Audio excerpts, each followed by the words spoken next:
kapuso, nandito pa rin po tayo ngayon sa Barangay Sampaloc, dito pa rin po sa Talisay, Batangas, na isa sa pinakanapuruhan din po ng pananalasa ng Bagyong Christine. Makikita po natin na problema nila ngayon ang napakaraming mga putik na nagkalat dito sa kalsada matapos humupa nga po yung baha.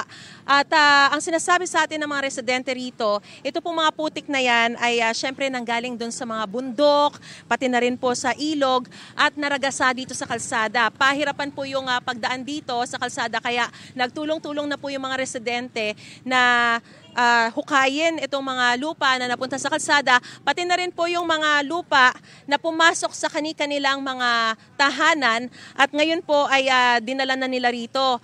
Mabuti na lang po mga kapuso at meron po mga volunteer gaya nitong mini backhoe na nandito tumutulong po sa paghuhukay ng mga putik na napunta dito sa kalsada para kahit papano ay madaanan na ito. At syempre, kailangan din po ito para madala rin po yung mga tulong doon sa mga residente na hindi pa rin po naabutan ng mga tulong. At ito naman nakikita natin hanggang sa mga sandaling ito ay tuloy-tuloy sa pagpapala, kanya-kanyang pagpapala yung mga residente rito at yun nga lang, talagang sangkatutak pa rin pong putik ang naririto na iwan sa may gilid ng mga kalsada. At hinihintay na lang din po nila yung tulong ng lokal na pamahalaan para mahukay na ng tuluyan at hindi na rin po maging sagabal itong mga putik na ito dito sa kalsada.